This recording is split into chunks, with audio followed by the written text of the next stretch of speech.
our webinar, Special Education at Stride Inc. My name is Andrea Wilson. Again, I want to welcome everyone for joining today. Feel free to state your name and where you're coming from in the chat box. We'll give everyone about a minute to just come in the room and then we will get started. But welcome everyone to our webinar. And if when you're typing in your name and your location, if you can let us know if you're a current special education teacher at someplace else looking to learn more about Stride and special education, if you're a hopeful someday special education teacher and you just want to learn more about virtual education as a whole, or joining us with another intention or another purpose, that would be great. Thank you.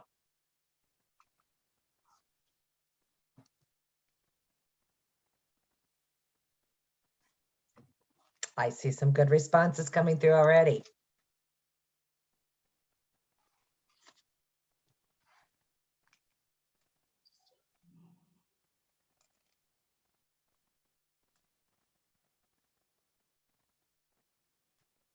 All right. To those, if there's still more people coming in the room, we're just letting folks know that you can put your name in the chat if you are a current teacher or not. Tell us your certification and also where you're coming from in the chat box.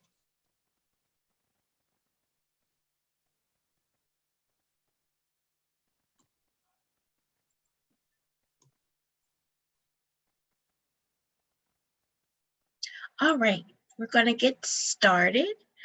Again, this is our webinar for Special Education at Stride Inc.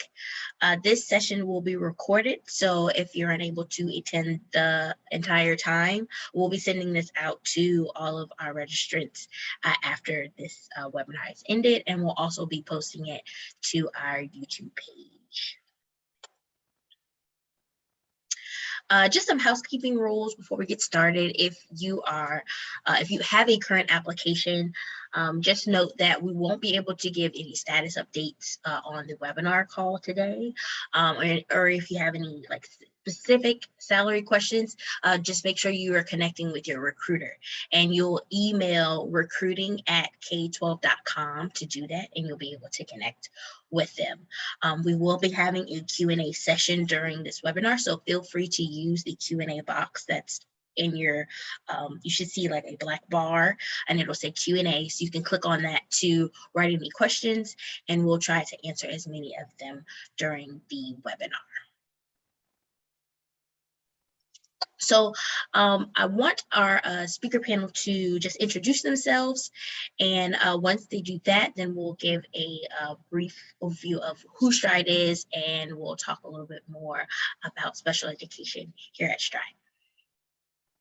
Greetings, everybody. I'm Jenny Kendall. I'm Stride Senior Director of Special Programs and Special Programs, Special Education, English Language Learners, students who qualify for a 504, McKinney-Vento, and probably other few areas that have an acronym.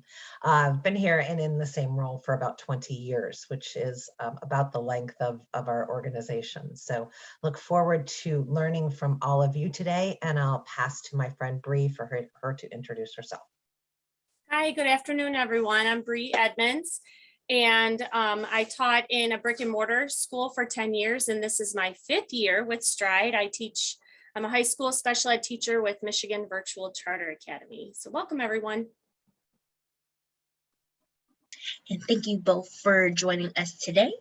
And also, if you see others on the panel side, Courtney Buchanan she works on my team. She'll be helping out in the chat box along with Erica Bowman and Megan Painter, 2 recruiters that will be helping us with questions as well.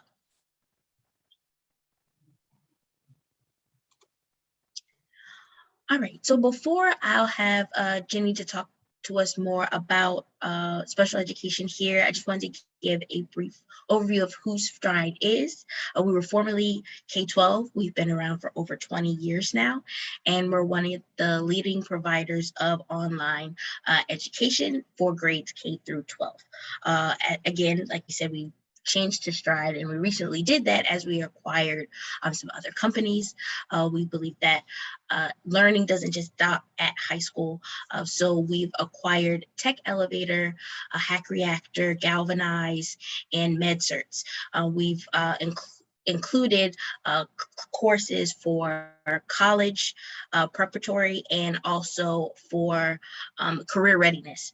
So we've added some tech boot camps with Tech Elevator and Galvanize, as well as Hack Reactor. And then with MedCerts, we provide courses so students are interested in the medical field, they can get certifications. So we truly believe that learning is lifelong, and this is why we have changed our name to Stride to reflect that. So now I'm going to turn it over to Jenny Kendall, and she will be telling us more about the special education side of Stride. Awesome. Thank you, Andrea. So I always have to begin with disclaimers because we're probably not in special education if we don't begin with how some of these things are not like the others, to quote a Sesame Street song. So many of you, as I saw in the chat box, are coming from different states. A few of you are coming from Texas. And we were saying, actually, before you joined, Texas has something called ARDS. That is not a term that is common across the other states. But just like ARD is not a common term across other states, the naming conventions we use for how are the students we serve changes, how teachers are titled changes by states, and even the type of services. What some may sell specially designed instruction, somebody else may call that resource room, somebody may say in our state it's called inclusion, somebody else may say it's called mainstreaming. So really all of this to say, when I speak to an audience that is from or includes educators across multiple states, I'm going to use some common terms. I recognize that it may not be the exact term used by your state, but it's my best stab at what I can do that goes across the most. So special education teacher, I realize that some of you are in states where your title may be ESE teacher, intervention specialist, facilitator, or something else. But for our time together today, I'll probably use the term special education teacher. Same for naming conventions on the type of service, type of instructional models when we serve students. Again, I recognize that SDI is a term we should see, or we do see in IDEA, the federal guidance in how we serve students, but it's not the same term that's used in our states. So again, just my disclaimer that we have some different terminology. Also know that some of you may live in a state that you're curious how special education looks at that school in that state. So for example, we have a few schools where we actually only serve high school students, or we work with a district partnership, and that district partner is actually the entity that's responsible for the special education services.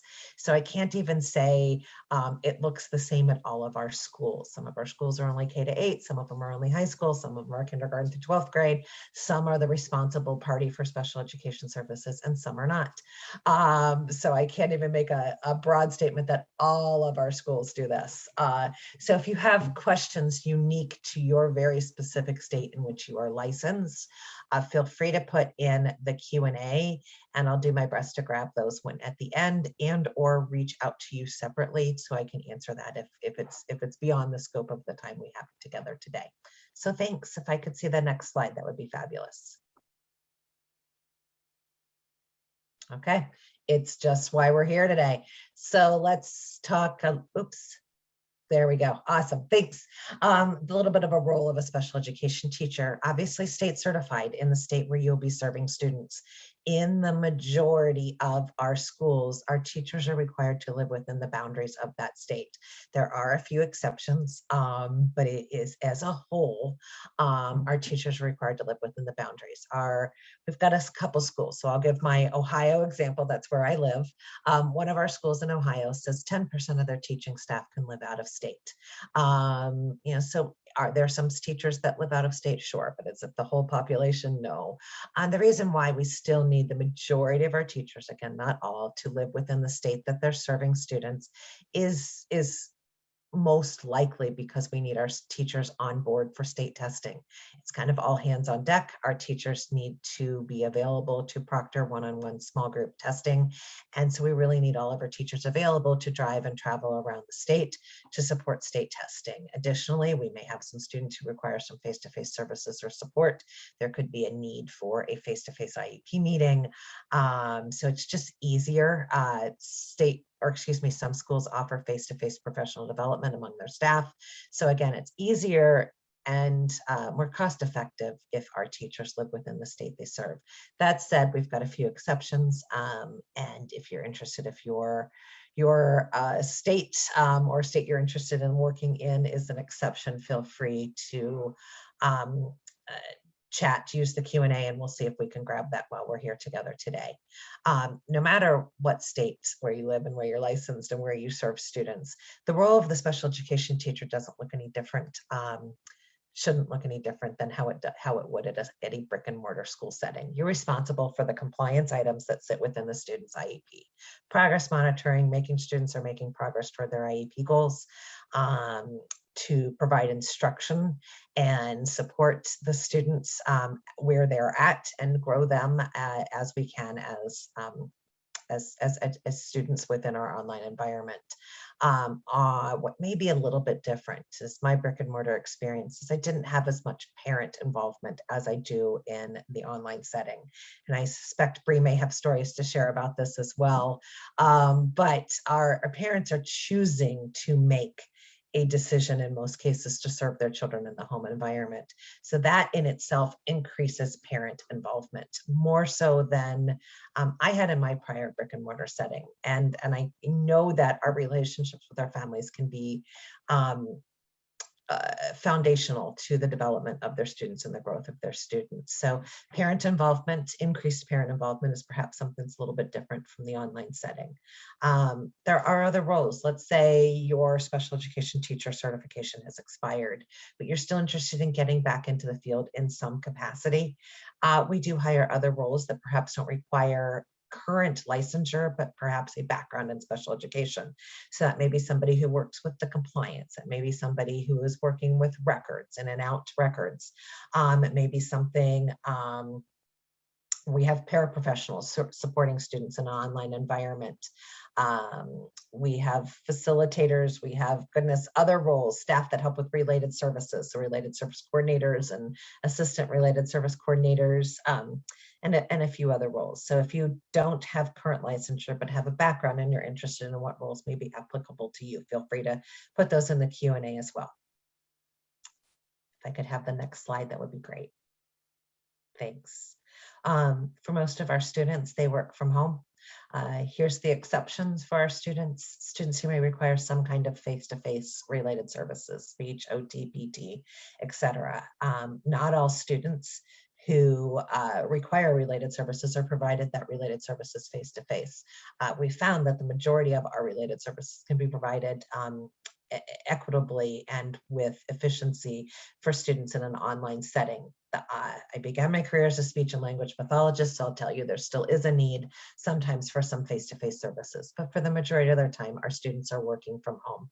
They're completing their coursework real time with their teachers. They're completing it in a setting such as ours, using a web-based conferencing tool like we're doing right now, where the teacher can see the student work, the student can see what the teacher's doing to support them. There's also offline activities or work that's done asynchronously, completed by the student using our learning management system, the curriculum that sits within there. Our students are supported by the learning coach, which is typically the parent or guardian. And I can say the younger the student or the more intensive the needs of a student with special needs, it's a greater amount of work or time on the learning coach, but also the special education teacher.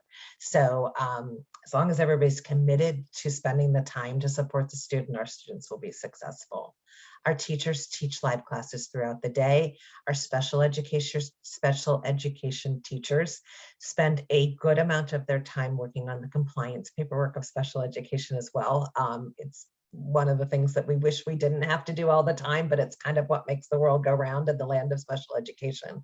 So they're spending their time calling families, creating and accommodating and modifying work for students that could be emailed to the students or created within their online school for what the student will see upcoming. They could be working one-on-one, small group. They could be co-teaching with their general education peers. They could be reviewing class sessions that were recorded where a student with special needs attended with their general education peers. They're reviewing that to track student progress. How do they interact with their peers on this web-based conferencing tool? There's a lot to keep our special education teachers busy. And I know we'd all like to say it's a 40-hour work week, and sometimes it is, but sometimes that might be more too. So it is a full-time job. There is nothing that makes this less than a 40-hour a week job. There is the perk of that you are working from home for the most part, aside from state testing and school professional development and a few other opportunities, but you're working really darn hard from home as well. So our curriculum's provided. It's provided on a platform. Got two terms, but for the sake of our time together, we'll call it a learning management system. And that is the curriculum that all of our students with special needs use. Our teachers will spend proactive time creating accommodations and modifications within that curriculum. They may extend due dates for students who have extended time. So the student doesn't see this per se. They just know that their due date is next Friday, whereas their peers may have their due date this Friday.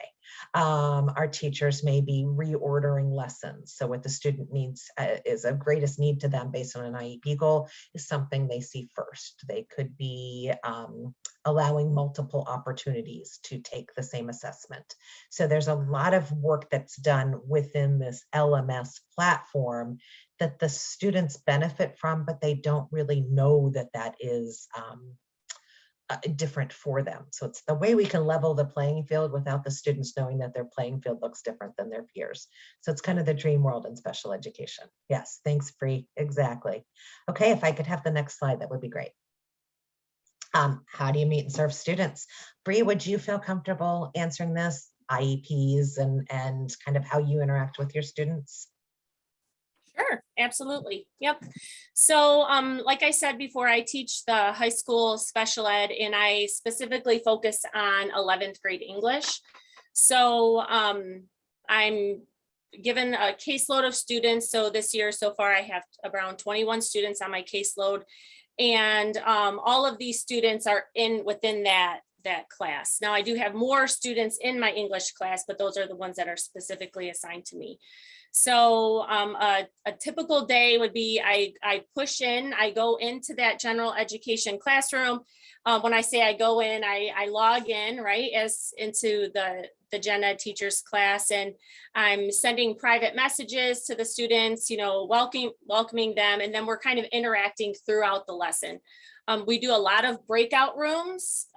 So we go into a little separate virtual room and we work on their writing or, answer any questions. And then we'll go back there. That doesn't happen every day within the gen ed class, but if there's workshop time or something, then we do that. So once the push-in time is completed, then, depending on the number of minutes in their IEP, then I pull them out for that resource time. So that's usually a small group of, it could be anywhere from like 5 to 10 students, and we work on their IEP goals and their coursework. So I have that lesson based on what they're doing in the course, and they really, really develop a great relationship with each other. It's amazing. If they're seeing each other, they're interacting in the small group, and then before you know it, they're starting to private chat each other in the whole group. Hey, how are you? It's really cool. And I really saw that last year. You think that the students are right at their computer and they're not interacting, which I think that probably does happen sometimes. But if you're building those strong relationships with your students in that small group time, or even that one-to-one time, then they do carry that over. Or, hey, you're in my science class. Let's do something let's work on this project. So I'd actually pull a couple students in to a small group. I'm like, all right, come on, let's work on this science project together. So it's exactly what Jenny said. So, there's all different components. I guess it just depends on what the different schools do, but we do the push in with the whole group, and then we have those small groups as well as those one-to-one. And some of those students, they really need the one-to-one, and they will not type in the chat, they will not get on the microphone, but as soon as you get them in that one-on-one, you're like, wait, I can hear you. There's your voice, it's so exciting. So I don't know, let's see, did I answer?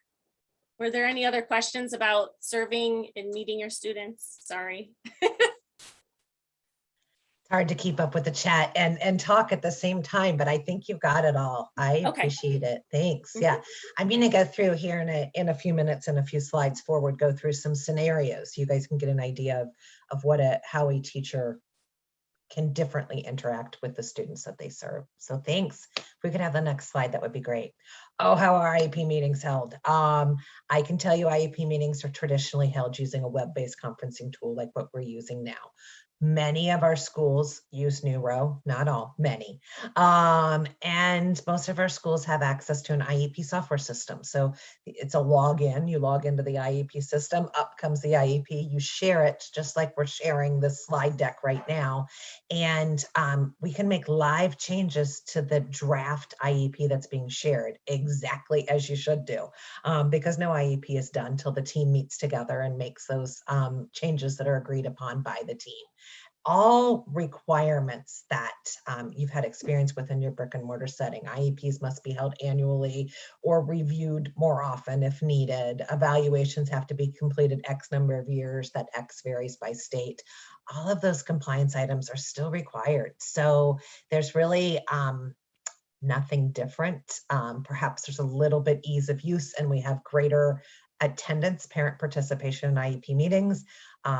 Because we can hold it virtually, we can be more accommodating to parent time and awareness. And again, our parent involvement is increased. So it's kind of everything you'd ever want, or I ever wanted when I was in my brick and mortar world. So Bree, anything to add about IEP meetings, how they flowed for you, difference between settings?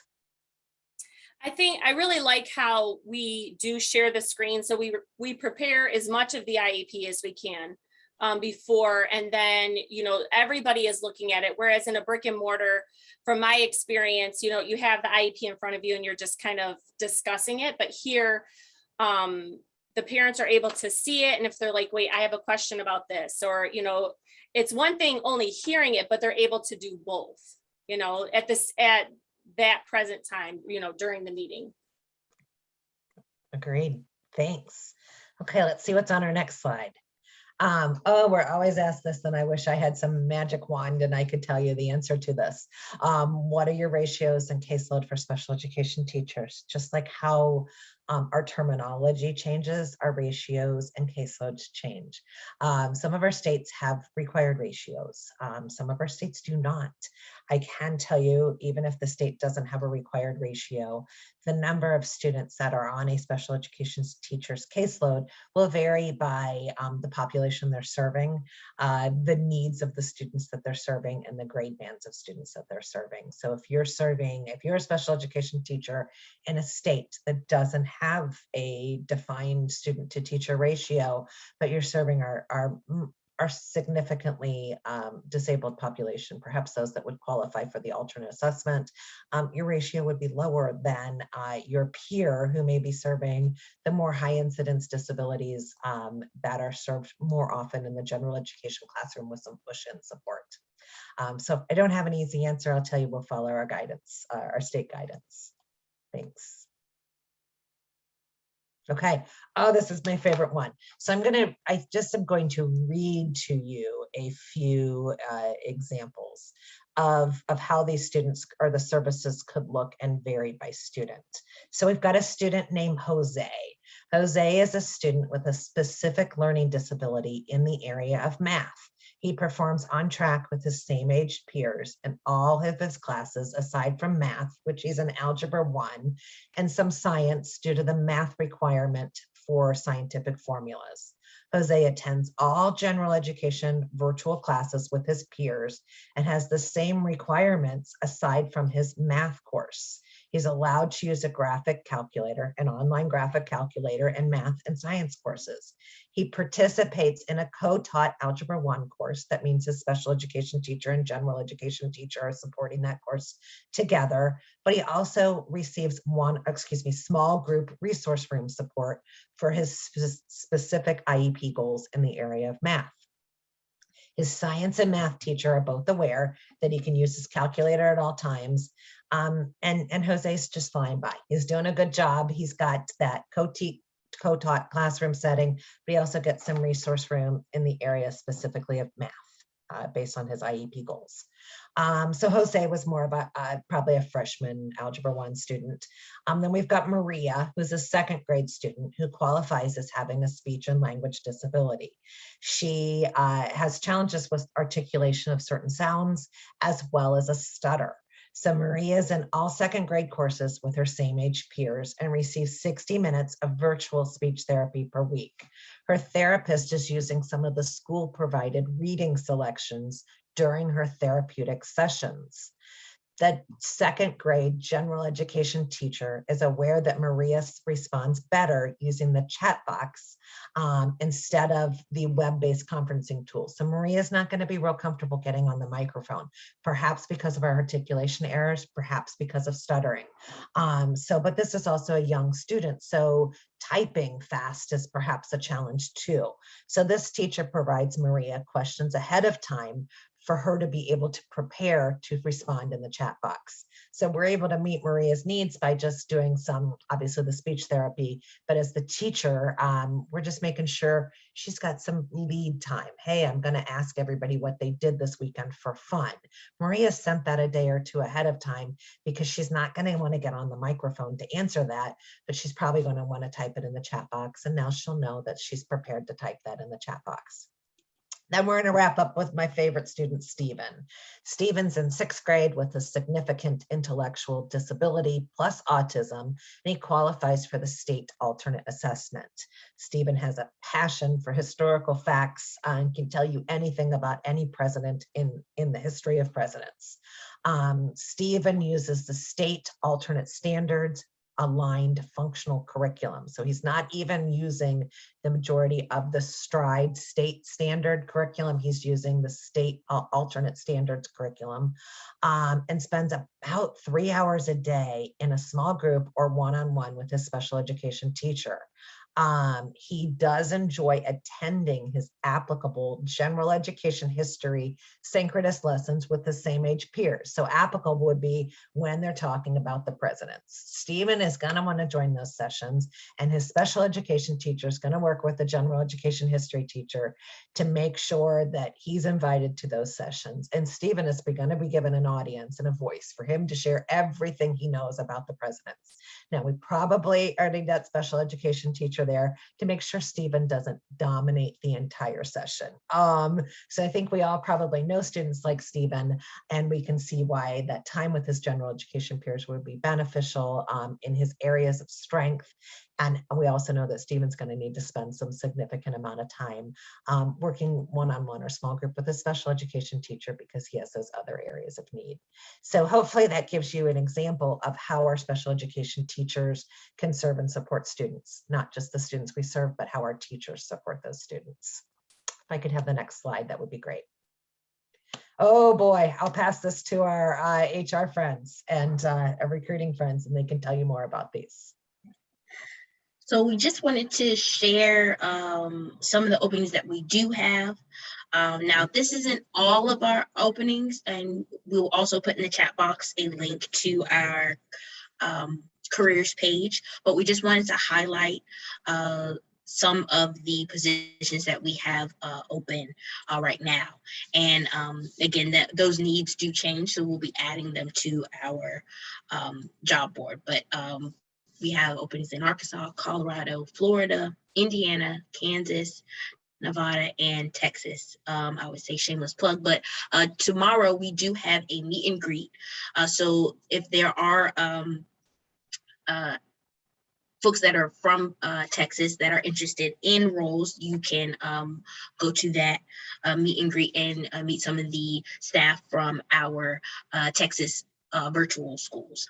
But these are some of the specific special education openings that we have right now. But feel free to go onto our website, www.careersatstride.com/careers.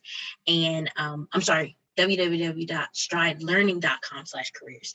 And then that takes you to our job board, and you can search by either state or the position that is that you're looking for.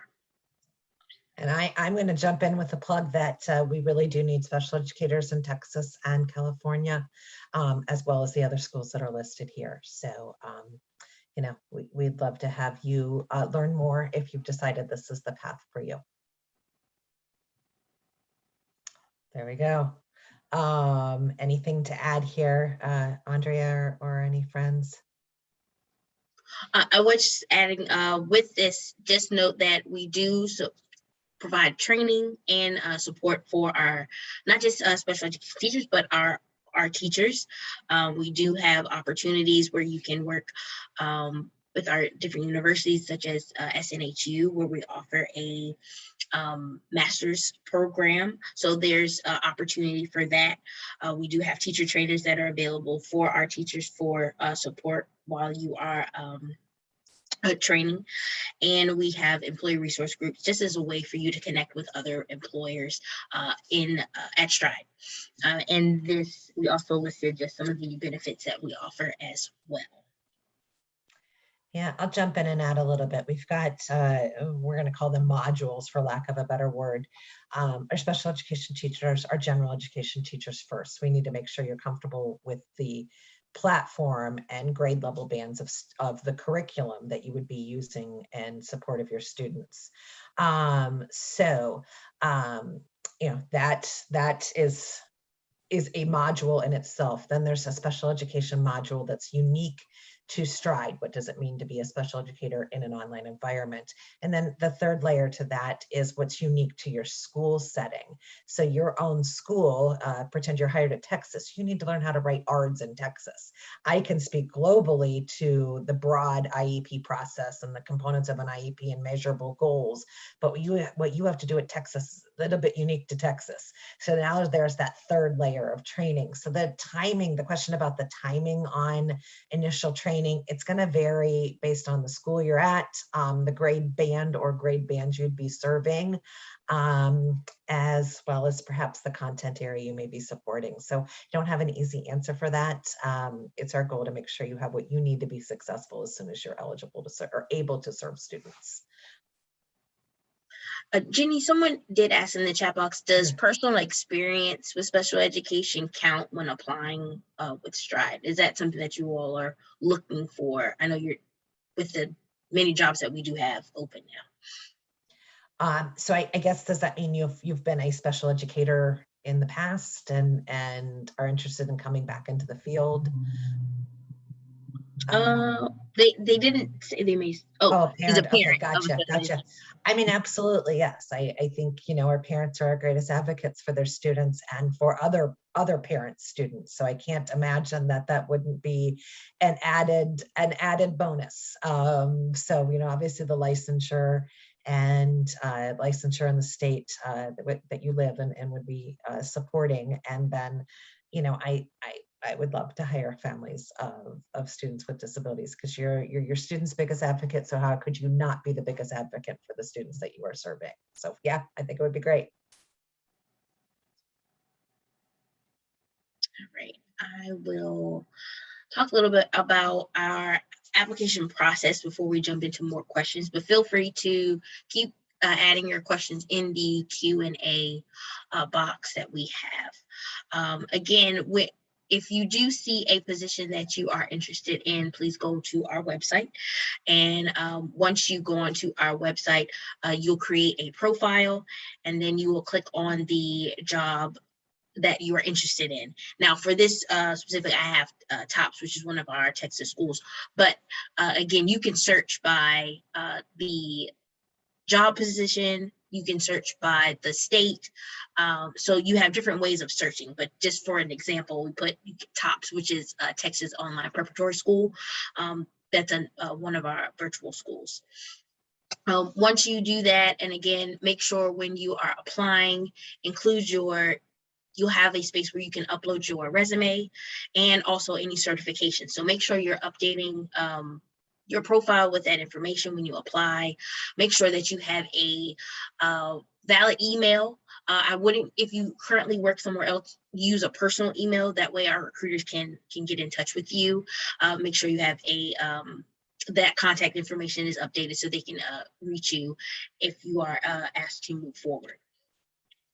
So after application, again, the recruiter will review your application, and it can take, right now, I know we can run between 4 to 6 weeks. Again, that time can vary, but we typically try to do an average 4 to 6 week time frame. For teachers, if you are selected, the recruiter will invite you to prepare a recorded video of a teaching sample, and that's around less than 30 minutes. And then you also conduct a data assessment. After they review that, if you're selected, then you will be invited to a final phone interview or face-to-face virtual interview.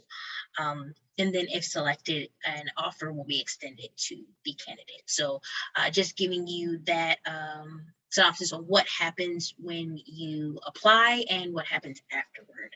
I'm not sure if either Megan or Erica want to chime in on the teacher assessment or any other pieces that I might have missed about the application process. Feel free to jump on the microphone. Absolutely. I cannot stress this enough that if you believe you qualify for more than one position that we currently have available, like for instance, Texas has a bunch of availabilities right now and new opportunities just because our enrollment numbers are increasing, apply to all of them.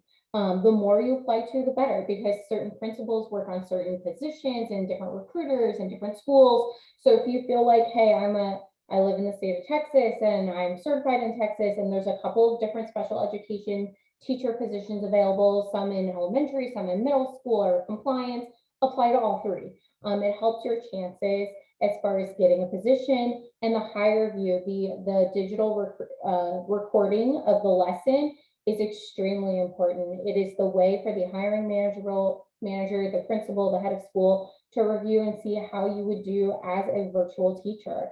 So it is very important. I cannot stress that enough. Make sure you're in a quiet place, good lighting, good Wi-Fi, and you're able to do that and put your link of your YouTube of recording your teaching samples. So that is a very important step as well. Thank you, Erica.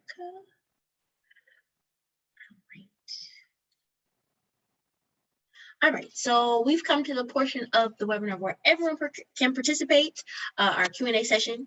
And we have been answering some in the chat as well, but any questions that you all want to ask, feel free to put them in there and we will share over the microphone and answer those for you right now. And I'm going to grab one that was sitting there, so I'll grab it. Lynn's been asking about who modifies the content, and really, that's not something I would feel comfortable answering, because everything should be done on the individual student basis and within the parameters of what the student needs and what's the best for the student by the general education teacher and the special education teacher and their relationship. So it is most common that the special education teacher provide the modified content and the general education teacher provide what we call accommodations, but I'm not going to make a generic statement to say that always happens. What should always happen is that it's best by the student, and that's not really a Stride guidance. That's kind of more an IDEA guidance, is you follow the guidelines of IDEA. What do we need to do to make sure our students receive what they're federally required to receive? And if that's accommodated and modified curriculum, that happens. And the WHO is some portion of the IEP team makes that happen. I hope that answers that, Lynn. Can I jump in really quick about that? Sure. So a lot of times what we do, so there's a lot of communication between the special ed teacher and the general education teacher. And it's really nice. I mean, in the brick and mortar, you just walk down the hall, right? But sometimes we don't have time to do that. But in online, we can send a quick email or send a Skype message or whatever program that the school uses. And you're like, okay, I got to call you for 5 minutes. Let's talk about this assignment because I foresee the student struggling with it. Me and the American Lit teacher, we sit down before the unit and we're like, okay, how can we modify this for our writing students? Or so sometimes it's just the special ed teacher, but within our school, I would say a lot of times it's the gen ed and special ed teacher that work together. And, just keeping that communication open with the gen ed teacher and being real with them and not just saying, okay, this is what you're going to do, right? It's a team, you're working as a team and it's, yep. So I just wanted to say it's both, but I don't know how it is within different schools. And Brian, someone was asking, what attire do teachers with K-12 tend to wear? Is there like a dress code? I guess they're asking, is there a dress code? How do you typically? Well, it's a little different than brick and mortar, right? So I would say, I mean, I have a t-shirt, a short sleeve shirt on today. Anything from the waist up that you can see. We can't really see your pajama pants. I'm not saying we're, but I mean, I don't have pajama pants on. I have work pants, but you know what I mean? As long as it's appropriate in the brick and mortar, I mean, I would say that it's appropriate on the camera. Yeah. I wouldn't wear your robe. Yep. Agreed. We've had a couple questions about alternate licensure. And again, I can't answer that because every state is different and I'm not as familiar with alternate licensure in different states. So I guess, Andrea, I'd have to return that back to you guys and your team because what's alternate licensure in Florida is different than what's resident teacher licensure in Ohio. Every state is unique, so I can't answer that. Our teachers are required to be licensed. Is that temporary? Is that conditional? And again, it varies in what that looks like by state. So I can't really give you a great answer for that. We'd have to look into it specifically for your state. That is correct, Jenny. Like my Alabama school, you can be certified and live in, Georgia or Florida, and they'll ask you to get respiratory in Alabama, but you could already start. Where Texas wants you certified in the state of Texas. So it really is specific to whatever rec or open position that you're applying to. So what I encourage you to do is A, it will be in the job description. So read the job description that you're interested in, and B, go ahead and apply to it. The recruiter that is assigned to that school in that state will let you know if you qualify for the position or don't qualify for the position and whatnot. You can also email the recruiting team and ask them that question if you're looking at a specific school or state, and the recruiter assigned will get forwarded that email and be able to better answer that question. So anything more like specific than that, I would love to give you a straightforward answer, but like Jenny said, there really isn't, just because all schools, all states kind of have different requirements. So go ahead and apply, look at the job description, or you can reach out to the recruiting team and they'll let you know as well. And I did see, I had a couple people that were asking about their particular state. Someone saying, I'm New Jersey licensed. If I were to be interested in licensing in Ohio and Pennsylvania, how would that work? So if you could talk about the licensing and how they're able to either work with us, is just giving the background regarding that, because I know we've had some people asking about that. If you could share, Erica or Megan. Each state is kind of different. Like I know Indiana it's a $35 fee and you get respiratory if you're on certain states. So that would be something that you would probably need to personally look into as far as the Department of Education and what that looks like, and if they have a respiratory transition or qualification of what that is. So again, as much as it's like I would love to give you a specific answer, it's going to be really, or a broad answer, it's really going to depend on the state that you're coming from and the state you're wanting to go to. So there isn't one particular answer to that. So definitely look into the Department of Education as far as what that looks like would probably be your best bet. Thank you, Erica. I did see someone was asking, can you schedule an appointment with a recruiter? I know they don't typically do appointments, but you are welcome to send an email to recruiting@k12.com. And if you already have a certain applied with for a job, you can connect with that particular recruiter by sending that email, and they'll reach out to you. Someone else is asking about the training for new hires, like if it's virtual or brick and mortar or how that works. So if someone had info on that. Majority of our Stride created training that's available for all, that's specific to our platforms and products, is virtual. Our special education broad training is virtual. The majority of the training that would be provided by your school, specific for the school, is also virtual. But again, going back to my prior statements, we do have staff professional development that could be face-to-face, and that could be part of your training. So that would be the school specific that could have some face-to-face components to it, and that's going to vary by the school.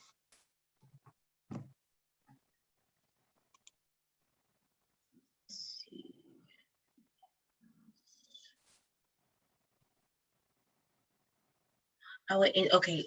Robert Moran was asking, I am licensed as a special education teacher in both Indiana and Illinois. And you said, if I live in Illinois, can I teach in Indiana with an exception?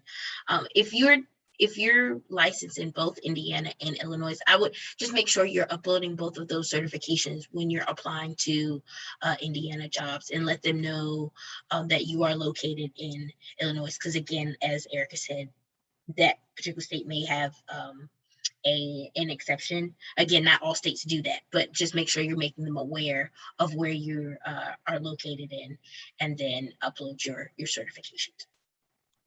And again, it's most of our states do require in-state residency. Right. So it's just a few that don't.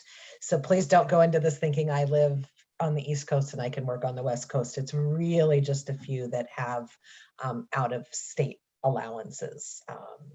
But you know, it's still worth trying, because there's those few.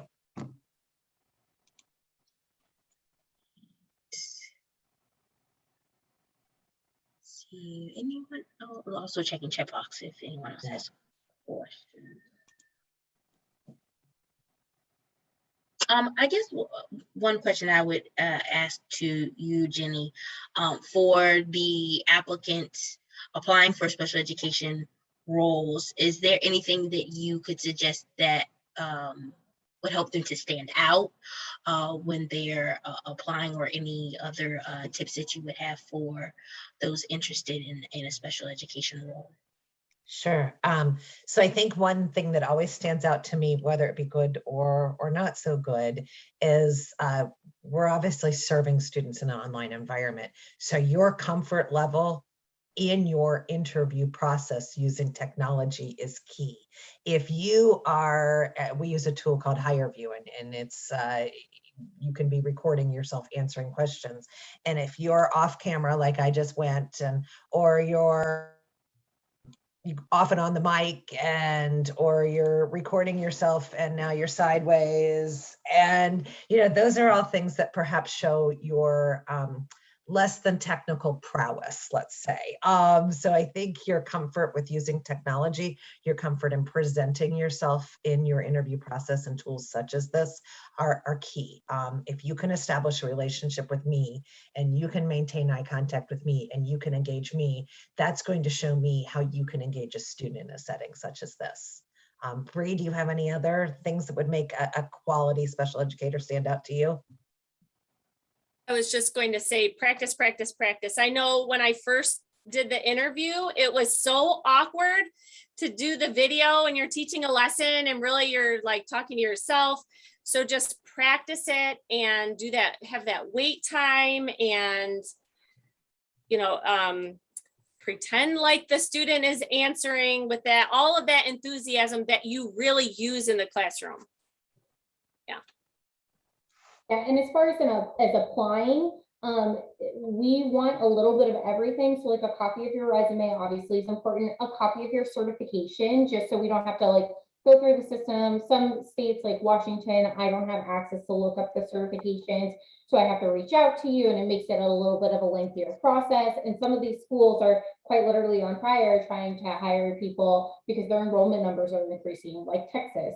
So applying, when you applying everything that we're asking for, like your transcripts, your resume, a copy of your certification, will that help streamline the process just a little bit faster and a little bit smoother. Thank you so much. Okay, someone was asking if Hire does Stride provide a laptop. If not, is there a tech test of your current laptop that will be used at home? We do provide a laptop, and it would be our technology only. There's some FERPA issues with actually using your own technology. So we would provide our tools, which include what you would need to be successful in serving students. And I did see someone, they were saying that they were a permanent resident in Pennsylvania and also open to strategic relocation in the future, i.e. Florida or Texas. Just so you know, we do have positions, or we do have a school in Pennsylvania. So if you are interested in working, you can look at Pennsylvania, and then when you move to either Florida or Texas, feel free to check out those openings there. And it's not abnormal for us to have openings in Florida and Texas. So those are often states where we're doing some heavy recruiting. Right. Okay, someone asked, can I get a position with a state certification in process? So again, it's going to be more specific to your state and to your school. Alabama will allow it, where Texas is going to let you to already hold it. So I would apply. That will be a conversation your recruiter will have with you. It's notated in your application because it will ask you what your have endorsements in, what you're certified in, and you can write in there in progress. And if you have a time frame in ETA, like I know Washington moves very, very fast with processing certifications. So when I come across an applicant that says they're in progress, I'll move them forward knowing that they'll get it pretty fast. So it will really be state and school specific, and your recruiter will be able to assist that and answer that a little bit clearer when you apply.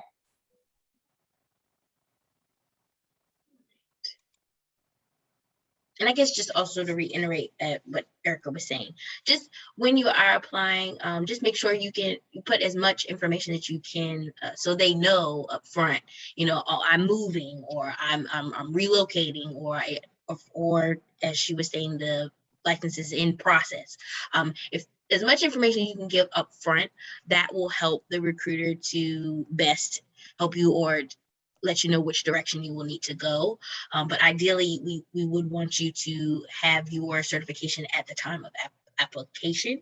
But again, just let them know, again, if you're moving or your status is in process, and that way they can better move you in the right direction. Right. Any other questions before we wrap up? I don't see anything in chat. So I just want to reiterate again, if you're looking for positions on our website and you believe that you qualify or are interested in more than one, apply to all of them. I know sometimes it's usually frowned upon on different companies and in different situations, but here at Stride, we say go for it.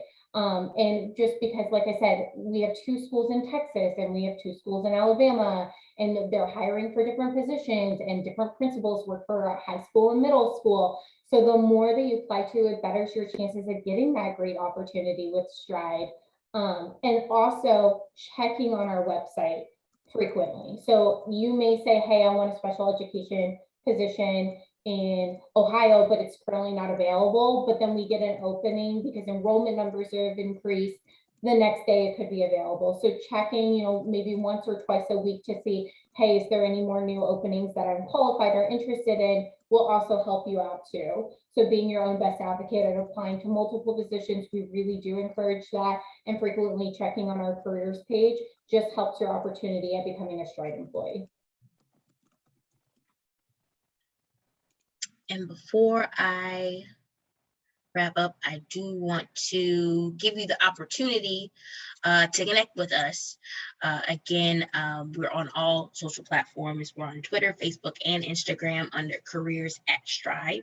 That's the way that you can know what's going on with us. If we have any events that we're attending or going to. I also want to reiterate, tomorrow we will be having a Texas meet and greet. So those that are interested in attending, we'll also put that link again in the chat box for you to register, because it will be on Zoom just like this. And we are looking for we are specifically looking for teachers in Texas, yes. So you'll be able to meet some of the staff at both of our schools. We have Texas Online Preparatory School, which is TOPS, and Texas Virtual Academy of Hallsville, that's TVAH. So that will be tomorrow, and that the time for that will be at 12 p.m. Central Time. That's 1 o'clock Eastern Time. But again, if you are in Texas and you are interested in learning more about our open positions there, and most of them are for teaching positions, feel free to click the link that's in the chat box right now and register for that event. And then you can also join our talent community by using the QR code that's on the page right now. I didn't see any other questions, but if you think of something after this event is over and you want to ask us, you can also email us at talentteam@k12.com. But any recruiter specific questions you can send to recruiting@k12.com. Again, this webinar was recorded, so if you came in at the tail end and you wanted to hear all that happened, there was a lot of great information. We will be sending this out to our registrants and posting it on our YouTube page. I do want to thank Jenny Kendall for hosting, and also Bree Edmonds for joining us today for our special education at Stride. I definitely learned something, and I hope you all learned something as well. We look forward to seeing you at our future events, and we also wish you luck to those that decide to apply for positions with us. But again, my name is Andrea Wilson, and I want to thank you all for attending our webinar, and I hope you all have a wonderful day. Bye, everyone. Everybody.